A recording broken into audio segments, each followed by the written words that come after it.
bakunzi twama dusanga ijambo ry'Imana ndabaramukije amahoro ya Kristo.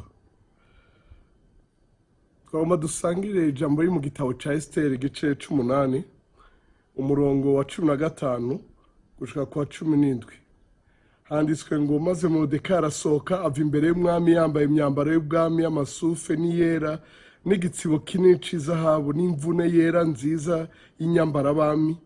Nuko abo kumurwa Ishushani basemerera banezerewe.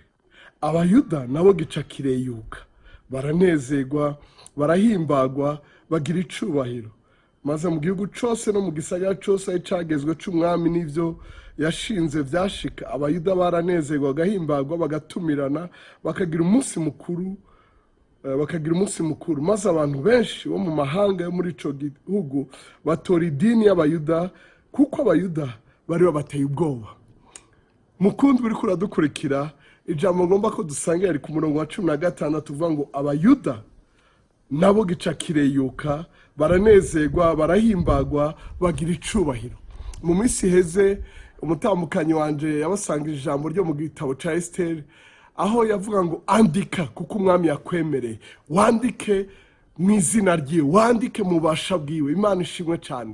Benshi mwarashinze intahe ko mwanditse ko hari ivyo Imana iriko irabakorera, kandi bandanye kubibakorera, kuko ntimwanditse mu kwifuza kwanyu, mwanditswe mushigikiwe n'ijambo ry'Imana mwari mwahawe. Abana rero kunyagira ijambo ry'Imana nk'uko twaba turisangira, tuza gushika kuri uyu murongo.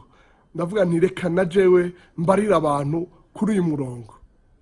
Ndakwifurije ngo nawe vyandikwe ngo wewe naka gica kireyuka, abo kwa naka gica kireyuka, abari bamaze iminsi mu kigandaro mubabaye, muremerewe n'ubukene, muremerewe n'ibigwara, muremerewe n'ibitero bitandukanye Satani yamateza abantu b'Imana. Handika uyu murongo ngo naka gica kireyuka, yuko umererwe neza, uneze gusemerere, abantu bamenye ko wagiriwe neza n'Uhoraho. Imana igutabare.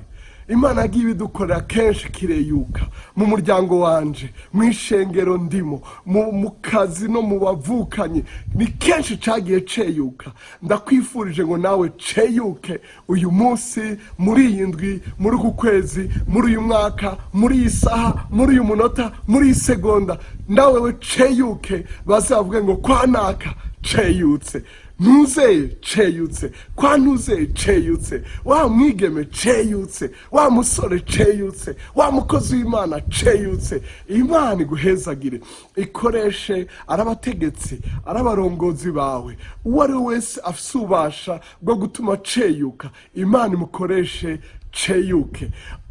Wategeza kugufasha ukaronka ayo mashure, ukaronka iyo visa, ukaronka iyo bourse, ukaronka irya parcelle, ukaronka igipapuro kinaka wari ukeneye, ukironke, maze bivuge ngo ntuzeye ceyutse. Maze Abayuda ceyutse, maze Abakristo ceyutse, maze baba mama ceyutse, baba papa ceyutse. Mwene data, ndarisubiramo ubirota ceyuke, niwakanguka wumve ceyutse uguwe neza. Mwemu yarabigukorere aho uri hose, mu bawe no mu vyawe, mw'izina rya Yesu. Amen kandi amen. Urakoze kudutega yombi.